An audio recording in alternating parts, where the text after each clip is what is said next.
I përveçsit falenderoj shumë që ishte. Ju falenderit juve për ftesën.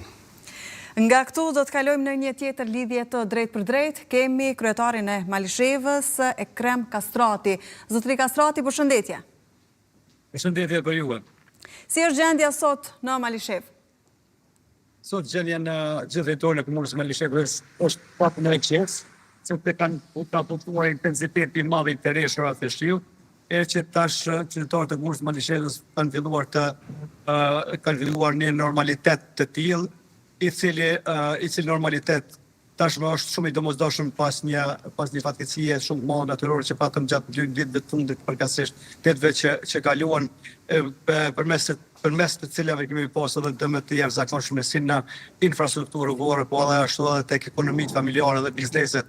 Prandaj ne po bëjmë të pamundurën përmes shtabit tonë emergjent që ti sanojmë dëmet të cilat i ka shkaktuar kjo fatkeqësi natyrore përmes kapaciteteve tona të emergjencës, sikur që është Policia e Kosovës, Njësia e Zerfeksve, Qendra Mjekësisë Familjare me stafin e vet, mirë po edhe që të gjitha drejtoritë e komunës së Malishevës jemi në gjendje gatishmëri përmes të shtabit që t'i dalim në ndihmë gjithë qytetarëve, përkatësisht me aq sa kemi mundësi që t'i sanojmë edhe dëmet. Po, dhe kur flasim për dëmet kryetar, janë të mëdha dëmet që janë shkaktuar nga këto tërreshura?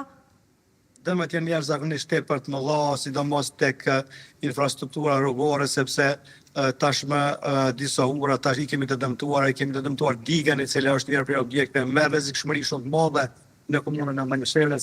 Jo pastaj tek ekonomi familjare, por tek bizneset kemi dëmet të jashtëzakonshme shumë të mëdha, mirë, po shpresojmë që qeveria qendrore do të jetë në gjendje gatishmërie që të ndihmojë komunave për sanimin përkatësisht dëmshpërblimin e këtyre dëmeve të cilat janë shkaktuar përmes kësaj fatkeqësie natyrore. Ka ndonjë rrugë akoma të pakalueshme në Malishev, në të cilën qytetarët edhe duhet t'i shmangën? Po, tani për tani i kemi vetëm dy rruga që shpihen në fshatin Gurbardh, e kemi një ure e cila është dëmtuar kogja shumë mirë, po edhe niveli i ujit ka qenë shumë i madh, është zbrit, mirë, po megjithatë ka një sasi ende mbi këtë urë të ujit edhe praktikisht organet e sigurisë apo shtabi emergjent ende e cilëson si të rrezikshme për kalim.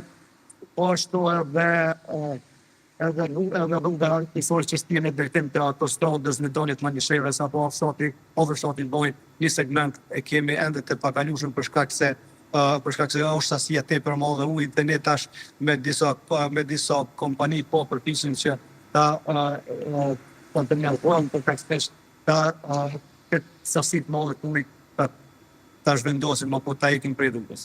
Po, dhe i ka kushtuar komuna rëndësi kryetar pastrimit të lumejve, pastrimit të kanaleve, edhe qoftë edhe kanalizimeve në mënyrë që të mos bllokohet uji, sepse sigurisht një paralajmërim se do të ketë tërreshura të shiut edhe i keni marrur. Pastrimi i lumejve apo lumejt janë në kompetencë të Ministrisë Përkatëse respektive të Qeverisë Qendrore. Shtrati i lumejve nuk është në kompetencë të komunave për pastrimin apo për menaxhimin e lumejve. Po, megjithatë një problematikë e tillë edhe mund të adresohet pastaj në nivelin qendror, në rast se për arsye të tilla ka gjithmonë përmbytje. Ne kemi diskutuar, kemi kërkuar që shtrati i lumit Miruza si një lum problematik që i sjell kogja shumë të lashe, sidomos ku kemi tërreshurat me intensitet të madh, e kemi kërkuar që ky shtrat të pastrohet apo të menaxhohet pak më mirë, me qëllim që të kemi sasi të madhe të ujit të jetë kapacitetet përcjellëse të ujit jenë më të mëdha. Edhe në tutje ne do të vazhdojmë që ta kërkojmë të njëjtën kërkesë tek Ministria e Përkatëse për pastrimin apo për sanimin e këtyre pikave që ne i konsiderojmë si të zeza për vëshime. Po, dhe është i madh numri i familjeve të cilat janë evakuuar dhe cila është gjendja e tyre realisht sot?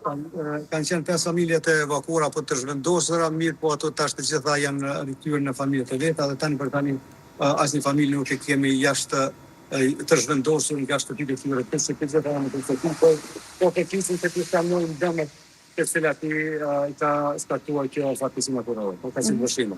Dhe do të kompenzohen të njëjtat? Do të adresohet pra kjo çështje duke qenë se kompenzimi përket dhe Ne si qeveri komunale kemi themeluar një komision për vlerësimin e dëmeve, komisioni i cili në ditët vazhdim do të delë në terren posa të qetësohet të shirë gjendja dhe të të shohim dëmet si në ekonomitë familjare, si tek bizneset, po dhe tek infrastruktura publika, po infrastruktura komunale dhe të bëjmë vlerësimin e dëmeve që më pastaj të shohim se si do të procedojmë.